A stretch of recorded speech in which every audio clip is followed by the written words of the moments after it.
Okay, welcome to the last session of 2024 IEEE Online Forum on Climate Change Technologies.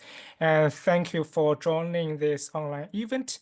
Now we have an exciting presentation from Professor Colin Fitzpatrick. He is the head of the ECE department at the University of Limerick. He is a leading expert in the field of sustainability, circular economy, and electronic waste management.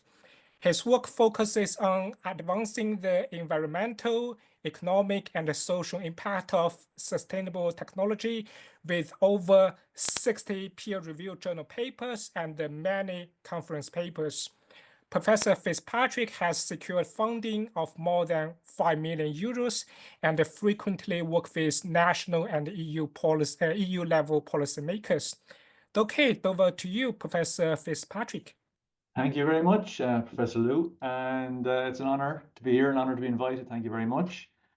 I think at the start I'll tell you a little bit about myself and the journey I've come on to, in my career so far. So, a very long time ago, I was studying for a PhD in engineering, and I was personally interested in environmental issues to the side, but I'd never really realized that these two things could work in hand until I went to a conference in Berlin in the year 2000 called Electronics Goes Green. And this to me was my first exposure to the fact that as engineers, we can do things that, or go about our work in a way that minimizes the environmental burden of it. So it took me a few years after that until I could actually manage to weave that into my career. But I started going to a conference in the US actually called Electronics and the Environment, which since then has kind of morphed. It was a conference for electrical engineers. It was an IEEE conference, and it morphed into a conference called Sustainable Systems and Technology. And I am glad to see on the call there Sandy Rotter, because Sandy, I think, is also a member of that community, and we used to meet regularly. Since so I haven't been to that particular conference in a number of years, and I've become much more involved in the Society of Industrial Ecology, and applying the methods of industrial ecology to my work as an electronic and computer engineer. And today then I teach about sustainable life cycle engineering, electronics and the environment to my students at Limerick, and still maintain a kind of a strong research portfolio in it. But I'm an engineer first. I'm an engineer who's just trying to be a better engineer, and I do that by thinking about the life cycle of electronics and how can we minimize the harm and hopefully maximize the welfare benefit of the technologies that I'm trying to work on. So when I was asked to speak at this event, I tried to think about what my audience, or what the audience might want to hear about, or what you'll have been hearing about from other talks, and then what I could bring maybe might complement that. So I'm not going to speak so much about directly the design of technology to be more efficient or whatever. I'm going to talk more about the life cycle and how to think about the life cycle, and how the different things that will happen across the life cycle of electronics can really matter to the overall climate impact. Okay. And I don't know, this is not going to take an hour of time to work through, but I'd be really happy to discuss many parts of it later. Okay, so next slide. Okay, so just really, if you're just going to take one takeaway from the whole talk, I've kind of summed it up in this slide. Really, is to say that raw material production is very energy intensive, and is especially true in areas that have a higher requirement for purity, such as electronics. So just getting the basic raw materials that are used in electronics, particularly in semiconductors, is very, very energy intensive, and that these materials are really mined across the whole world. Okay, so there's a huge array of elements in the stuff we design. This is coming from all over the world, very dispersed. Comes together then in semiconductor manufacturing, which in itself is extremely energy intensive. Okay, now you could argue that decarbonization solves both of these problems, but because of the global nature of it, I'm going to argue that decarbonizing that global electricity system is going to be extremely difficult, considering the increased electrification of other sectors such as transport and heat and so on. So it's not just simply, a task of, finding one fab, making it carbon, powered by carbon-free electricity, and therefore a lot of these climate impacts of electronics goes away, because the supply chains that come out from that factory are extremely long and extremely energy intensive in their own right. And I'll just give you an example here of why raw material production is going to be difficult to decarbonize. Okay, so this is just taking the example of copper, and it talks about the energy consumption in copper mining. About 60% is estimated for your mining equipment. Then you've got your comminution, which is, basically crushing it, grinding it, getting it into a format that you can do your final processing in. So all of these things generally they take place in very remote places, and that even if you were to have electric vehicles doing this, and this is powered by electricity and not by diesel, ultimately that electricity is going to have to get generated somehow, and in these very, very remote places, access to renewable energy might not be available or foreseeably be available for a long time. Compounding that, ore grades around the world are declining. This is natural. Generally, the higher the ore concentration, the cheaper it is to produce, and therefore we tend, as humanity has produced the best grades first. So ore grades are in decline around the world on average. Of course, you can have new discoveries, you can have new technologies, and so on that improve that, but on average they are in decline. And of course, the amount of energy then required to actually, the intensity of producing, metals from ores goes up as your ore grade goes down. Okay, so our raw materials are very, very energy intensive to acquire in the first instance. This is a nice paper I came across recently where it shows the periodic table, and it talks about the megajoules per kilogram, estimates of megajoules per kilogram for the production of, all of these elements. And of course, a very large number of those are actually contained within electronics. Okay. Now, next up, of course, then we come from manufacturing, and semiconductor manufacturing is the most energy intensive manufacturing that's ever occurred. Of course, we understand why this is. It has to take place in an ultra pure environment. It's got to use ultra pure inputs. No contamination is tolerable on the scale that we're operating at. And that's true of the gases, of the liquids, of the actual inputs, and then of course all of these high temperature processes that need to take place. So again, it's fundamentally an energy intensive activity. And again, I use this slide when I'm explaining to students in Ireland about how an energy intensive manufacturing is, and it's got this example where one Intel factory uses 4 times the power of the third largest city in Ireland. And again, I use these slides to explain why this is. And of course, the smaller you want to organize matter, the lower the entropy. And of course, fundamentally, lower entropy requires more and more energy. And as the tech nodes are going down and down and down and down, fundamentally, you will need more energy in order to manufacture these. Even though, as your wafers get bigger, that also compensates, as well. But just to very simply explain it, that this is the most organized. This is the highest level of organization of matter that's happening on a mass scale, and it's in our sector. And it was nice to see Bob Ayres mentioned on the previous presentation. This was a really fundamental paper that I would really recommend everybody to take a look at. Its lead author was a guy called Eric Williams, who's at Rochester Institute of Technology. And it really was the first good life cycle assessment, I would say, of semiconductors. And they came up with a great title for this paper. It was the 1.7 kilogram microchip, which talk about the energy and material use in the production of semiconductor devices. Now, of course, this paper is quite old. It's not to say that all of the data contained within it is still valid. Stuff has moved on. But if you really want to get a fundamental look at why this is so energy intensive. I'd really recommend it as a good place to start. And of course, we're producing so much silicon now, and you know, previously silicon was just two-dimensional, and now we're stacking die and die and die and die and die in order to increase particularly in storage. But you know, laterally, I'm even hearing examples of where CPU and GPU are stacking die and die.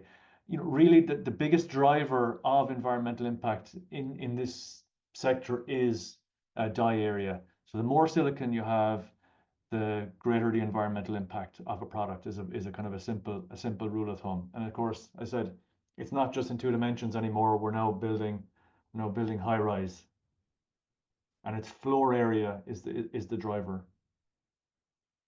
And here's a nice example of it's from Apple. I'm highlighting Apple because they're very good at communicating the work they do in terms of life cycle assessment, and they produce very user-friendly graphical images. So this is an example for the iPhone 14. We see here that an estimated 79% of the environmental impact actually happens in production. So this material, production, and manufacturing combined is about 80% of the environmental impact. And what's interesting, or sorry, of the carbon impact, I should say here, not true environmental impact.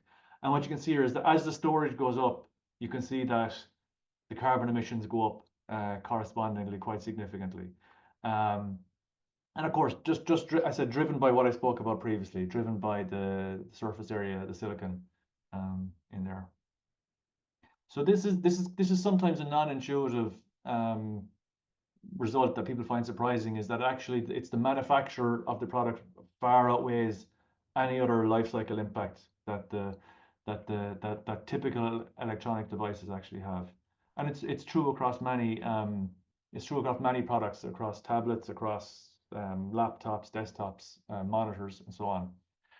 Now, I just to bring us back to my original point about the decarbonization of electricity. Yeah, true. Semiconductor manufacture it's mostly electricity is required of it, and it's mostly electricity through the supply chain. Back to the mine again. The mine is mostly powered by diesel, but while we're adding an awful lot of renewables to the grid, we're still a very long way off decarbonization of the entire electricity system. And again, these materials are being sourced throughout the world. And coal and gas are still by far the biggest share of electricity production. And while it's nice to see wind and solar growing at the rate that they are, we have a long way to go in terms of like fully green electricity on a global scale. So not only do we need to decarbonize, we also need to electrify. We need to electrify heat. We need to electrify transport. We need to electrify so many other things. Electrification has become like the solution for some decarbonization of so many other sectors. So we're trying to do the two things at the same time. Again, makes this a bigger journey. Yeah, and here I'm just kind of emphasizing the point again. The electricity production by source across the world, coal, gas, oil. You know, you're up here to nuclear before you hit low carbon electricity, depending on how you qualify that, and then hydropower, and then you see your renewables at the top end here. Now here's another interesting chart from Apple, who again I want to say I find to be quite progressive and very good at communicating their efforts. Here they're showing as a corporation their attempts. They have a target to be carbon neutral by 2030. And you can see in their, you know, starting at a baseline of 2015. Okay. And by 2019, they were able to show this much progress down here. And how they achieved this was basically avoided emissions by becoming more efficient and by decarbonizing in their supply chain. And that's kind of continued on until 2023. Now, what you'll realize here, so these are 4-year gaps. Out to here is a 7-year. You can really see that the improvement, the level of improvement that they're able to drive through their supply chain is really running out of steam, running out of effort. And now they're beginning to really rely on carbon offsets. Okay, and this is this can be problematic in terms of verifying that these carbon offsets are permanent and forever and are only being associated with one project and not across multiple projects. But I think it just emphasized this point that the efficiencies that they're able to drive in the supply chain in terms of decarbonization and efficiency, they've done a lot of the early lifting, a lot of the easy wins at the start have already now been achieved, and it's going to get much more difficult to push this through their supply chain at a rate that they would like to achieve by 2030. So takeaway, so it's going to be very challenging to achieve net zero through a business as usual with decarbonization, or it's not going to happen for a very long time. And this is kind of like an existential question: is like, how long do we have to do this? Which is why I want to talk about the circular economy and about how the circular economy can actually become a vehicle to accelerate the reduction of the climate impact of our sector.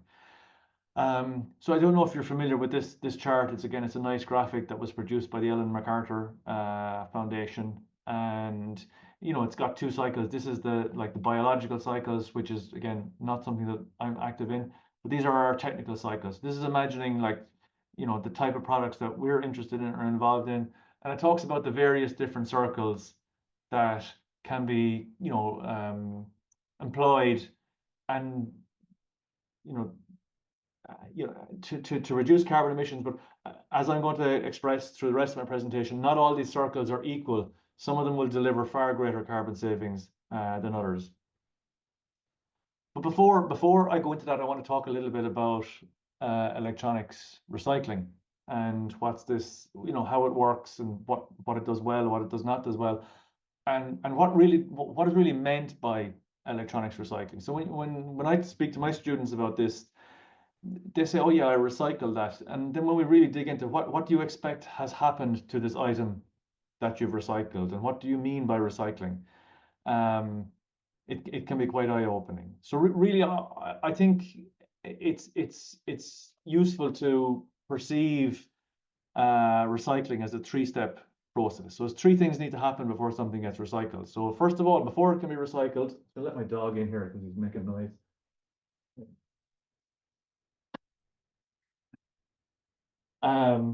So before something can be recycled, it must be collected.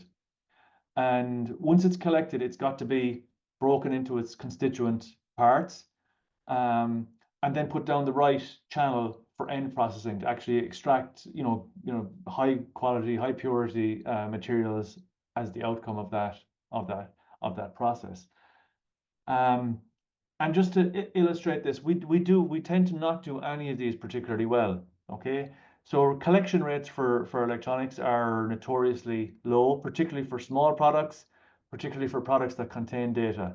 So again, the example of the drawer full of cell phones is familiar to. I won't shame anybody by asking a show of hands, but yes, this is very typical around the world.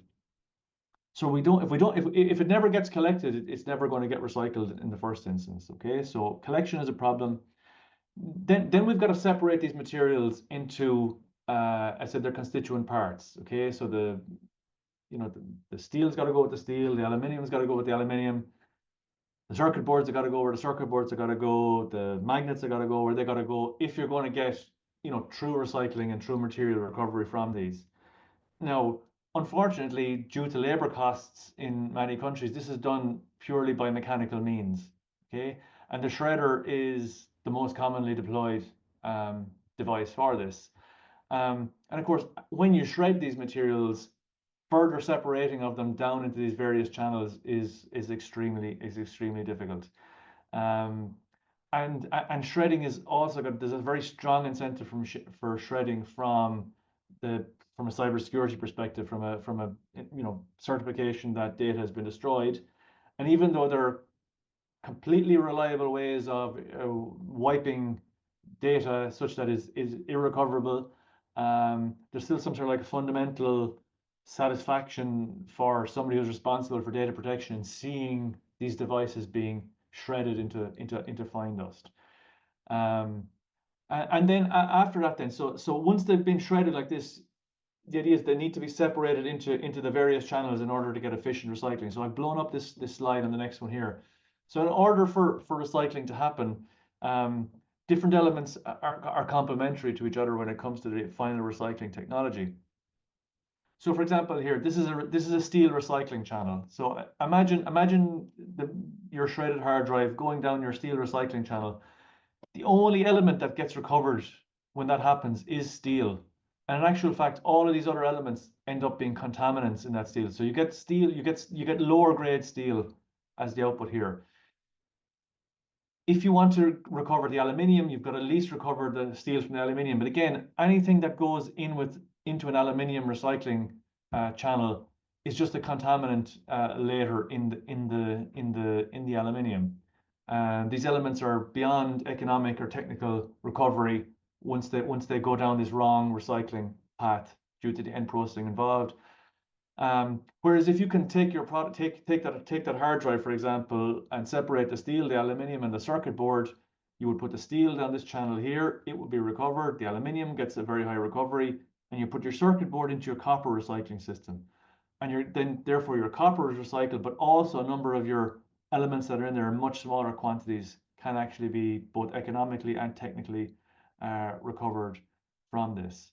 So if I go back to my previous slide, we'll see here that by putting these hard drives through the shredders, we're creating this this mess of tangled mess of magnetic hairballs that are impossible to properly separate into a true end processing. Okay?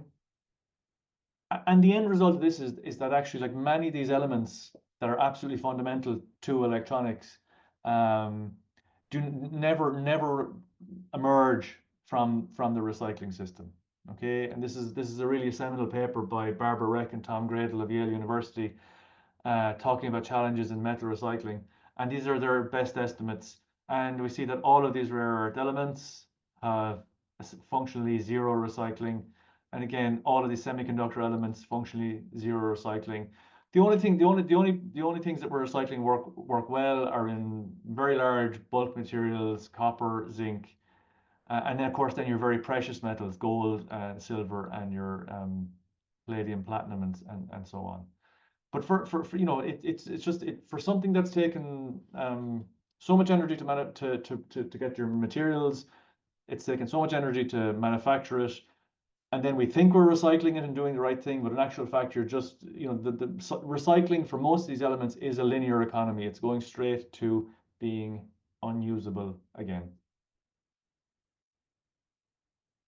So this is why I want to say that not all of these circles are equal.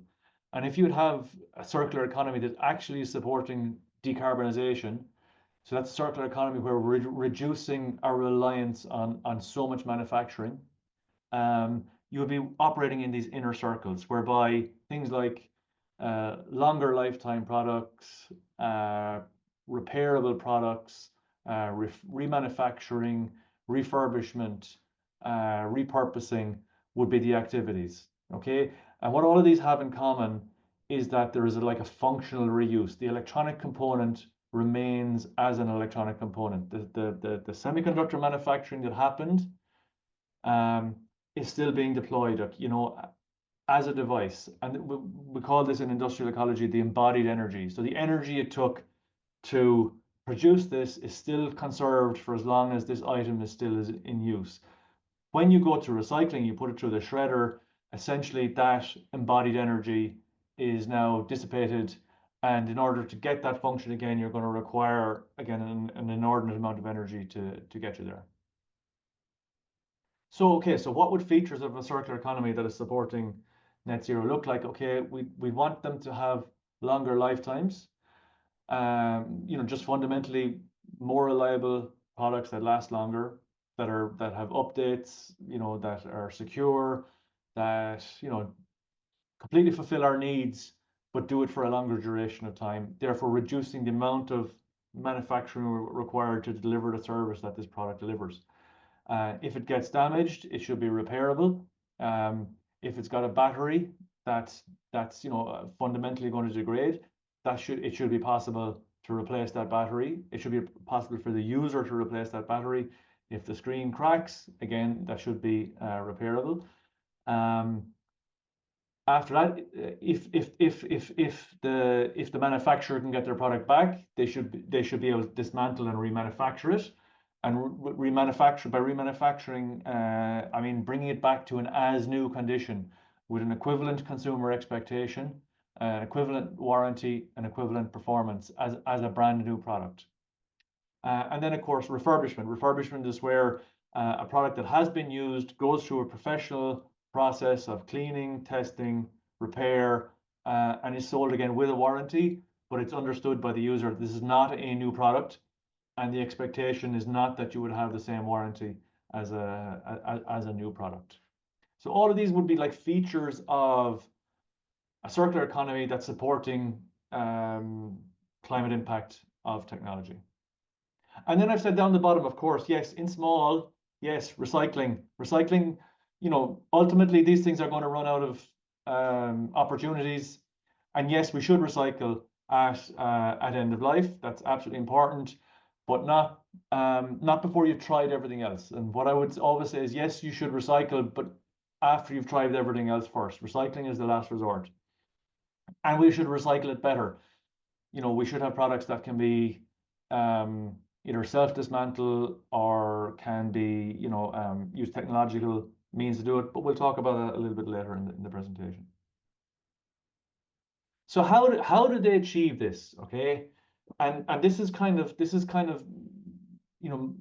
my statement that I've been trying to define for quite a long time, is that we need businesses to, in the global economy as it is currently constituted. I'll caveat it by saying that, okay? Businesses will need to discover how to make as much or more money while significantly reducing life cycle material and energy demand. Because actually, like anything I mentioned in the previous slide is technically not difficult to deliver, really. What it's hard to do is to discover how do you make the same amount of money or more money than you previously did in the linear economy, which is deeply embedded in society. Okay, so you've got to know how to make it environmentally friendly, but also make money from it in the global economy as it's currently constituted. Okay, and this is something I'm kind of working on conceptually as well, is that I think at the core, at the fundamental is we need this business model innovation. We need to discover how to make the money from it, how that's going to work. And then we're going to have technological enablers to do that. This will either be the product itself, or through supply chain, or through reverse supply chain, or through refurbishment, remanufacturing, whatever. But that until you understand how you're getting those products back and what you want to do with them, you can jump too soon by trying to come up with technological innovations and solutions. Consumers are going to have to accept this and actually want to pay for it and believe that they're getting a better service, from their technology, from their spending through this way. And I thoroughly believe it's going to need regulatory support along the way. It's going to need government to either set guide rails for how technology can be designed and deployed, or it's going to need government to really be the first to actually spend in this way in green public procurement, to change the regulations that it genuinely prefers these good business models from an environmental perspective. So a business model, what's a business model? Again, this is a business model template that again I get my students to develop. So when I teach this material to my students, I'm always saying they always want to immediately innovate from a technical point of view. I have to ask them to step back, and I have to ask them to design their business model. So what is your value proposition? What's your revenue stream? What's your cost structure? Who are your partners? What customers are you going for? How are you getting it to your customers? And if it involves like a remanufacturing or refurbishment, how are you getting it back from your customers? How are you guaranteeing that all takes place? Okay, and again, really try to to sum up what's called this, get this idea of servicization of products. Okay, so the idea that I do not need a drill, I need a hole in the wall. How do you get somebody to pay for a hole in the wall rather than buying a drill that they will underutilize? and store somewhere for many years before they move house or whatever, and it gets thrown in a dumpster. So yeah, so it's like how do we have it so that such that like one drill can service the needs of an entire community? And I've seen some data that, like, your typical consumer drill is used for like 6 or 7 minutes. That's the typical drill for its entire lifetime. People buy them for use them for 1 or 2 projects, then they get discarded or they lose the battery or whatever happens and it never gets used again.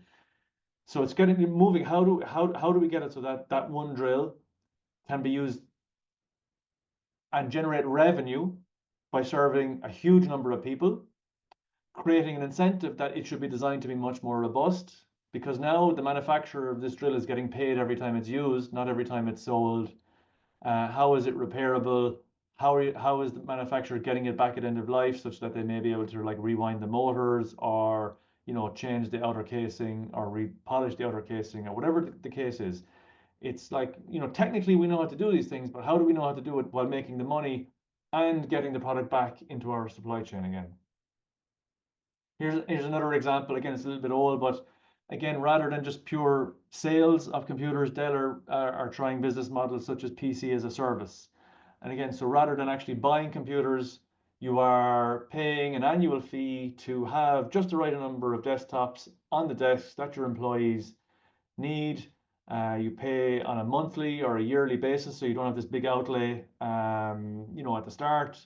And it's easier from a cash flow point of view to predict your costs. You can scale up or down as needed.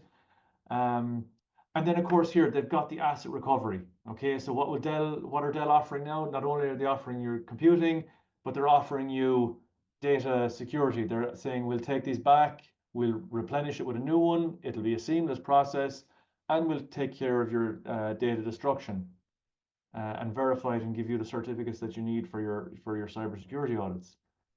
And therefore, this is the sort of thing that comes back out of a business that's using, even though these are not Dell computers, I think these are HP computers. But this is a photograph I took at an IT asset disposition company, and it shows this is the form in which these computers come out of businesses. Okay, so they come out in a form that means it's actually easy to refurbish them. Okay, so they come back, they have not been left outside, they've been treated as a product, they are uniform, which means that it's easy to build a refurbishment process because you're not building a new refurbishment process for a whole different range of devices. You're getting like big batches of the same devices coming back in. These can be refurbished. So first step is data destruction, refurbishment, and resale. So again, another example of how a business model, and therefore you're making, Dell, in this instance, the corporation is making it once and selling it twice, and therefore reducing the amount of carbon required per dollar of revenue, which I think is kind of the metric circular. It's definitely part of the thinking that circularity needs to deliver. Here's another classic example: the copier, pioneered by Xerox.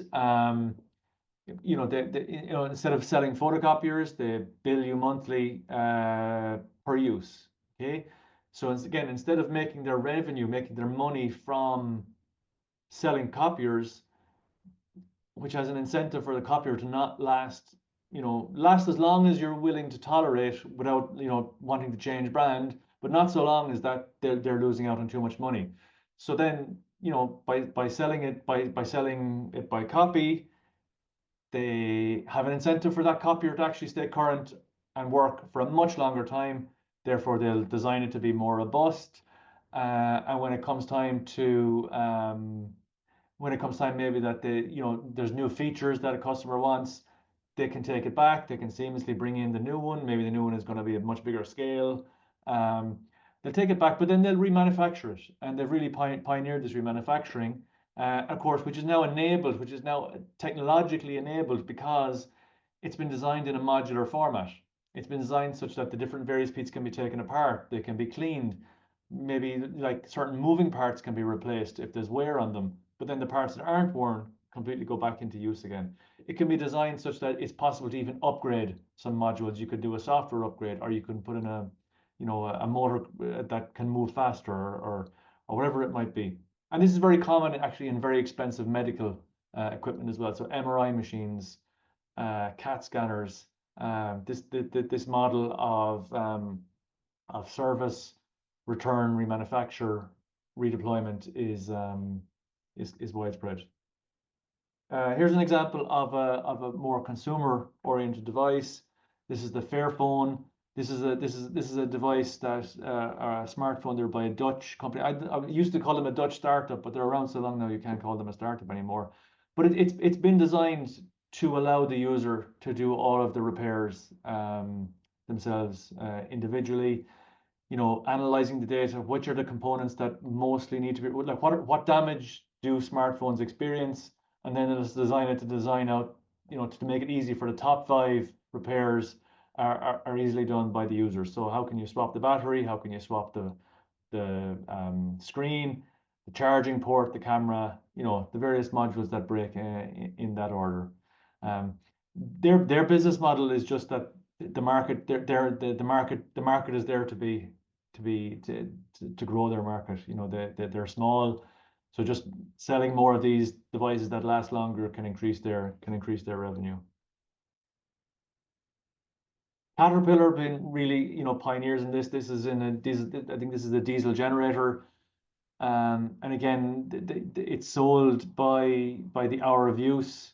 And they've devised a very smart way where they can recoat various parts to bring them back to an as new condition after they come back from use. And of course, you know, data center equipment is really you know, it's really like it's a really successful business in data center management. End of life data center management, again, everything comes out, data is wiped, and conveniently the technological enabler is the extent to which an awful lot of the products we work on are intrinsically modular and standardized. So these are modularization and standardization are such powerful tools for the circular economy. So again, if you can remove all of the memory, test it, and sell it, again, that can easily be put into a brand new product. Sorry, Professor Fitzpatrick, can I ask how many slides do we have? Very few. I think maybe 2 or 3 left. Let me see. Okay, sure. Yeah, but I'll move fast. Okay, Apple are now doing trade-in programs. They want to buy back your old phone as they sell the new one, and they give you money. So that's how they're organizing their return flow. And of course, they're innovating in the automation of the dismantling of the phones. For now, I think this mostly just improves the recycling, but who knows what plans they have around remanufacturing. Anybody wants to learn more? This was like a white paper I was involved with, 10 insights from industrial ecology for the circular economy. And that wraps me up. So over to you, and I hope you enjoyed it. Thank you for the nice talk, and I can see that there have been many comments and questions in the chat box. So there is one question from Charlie, and what he said is, doesn't ammonia production take more energy to produce in total compared to semiconductor processing, and doesn't concrete carbon dioxide end up having a larger carbon footprint compared to semiconductor processing? It does, but by output, like for the mass of a chip, you know, by mass, their semiconductors are the highest. You know, so again, it's a huge, like concrete is a bigger impact on the environment, but think of how many millions of tons of concrete are being produced. You know, so I'm talking about on the scale of the product, by mass of the product, they're the most energy intensive to manufacture. So yeah, I think that addresses that. Okay, thank you for that. And there is one more from Charlie. What he asked is that cobalt and nickel are magnetic element, but it looks like it is hard to recover them. Can new technologies help here, or will it always be non-cost effective? No, they're hard to recover, I think, Charlie, under the current waste management, how waste management currently operates, which is, you know, everything needs to be handled in bulk, you know. But if you can organize the return flow from the consumers, if you can separate automatically, using robotics or using other means, there's no fundamental reason why it can't happen, or why it will always be non-cost effective. So again, regulations can help here. And in the EU, the batteries regulation. So there's a new set of regulations around batteries, which I'm going to have my dates slightly off here, but by a certain date, all batteries placed on the market over a certain size are going to have to declare their carbon footprint. They're going to have to declare their recycled content. Okay, and then by another 3 or 4 years hence, there will be minimum standards set for the recycled content that every new battery must contain.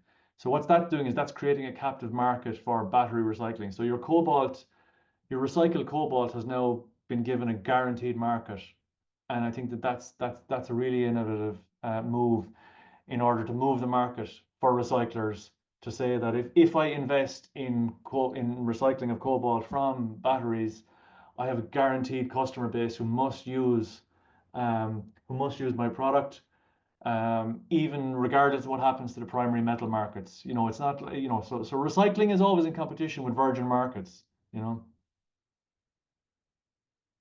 Okay, and I can see that there is one comment from Marva, and what they said is consumerism thrives in a production-driven economy where the goal is not just to meet the needs, but to create them. Yeah. Again, that's a great point, Marwa, but it's why I caveated a lot of what I said, like, in the global economy as it currently exists, but it's above my pay grade to know how to stop consumerism, how we would get there. Okay, I think that's almost all the questions and comments we got here. And if there is no more questions put in the box, so I think Professor Fitzpatrick, do you have your one last comment you want to make here? Just say, like, look, I started by telling my story of how I got into this field. I've just enjoyed every moment of my career. I think that I think it's really motivating for students. I think we're constantly looking for good engineers to come into our field, and if you can tell them that you're going to work on welfare enhancing technology in a way that really reduces its environmental impact, that's a good selling point to get people into study engineering. And I think it's really important that that's how we operate. There is one comment. Sorry. Yeah, please go on. I think we should wrap things up. So turns out our Zoom license is needed on the next hour. I'd like to thank Colin for his very interesting talk. And I'd like to tell people that we do plan on holding the online forum next year. We'll send out more information in the near future. And remember that the presentations will be online very soon, so that you can pass the word to your friends for interesting talks. Again, this will be the end of the 2024 online forum on climate change technologies. I want to thank everyone who helped make it happen. I'd like to thank our speakers. And actually, I want to thank the audience, because having them come is why we want to talk.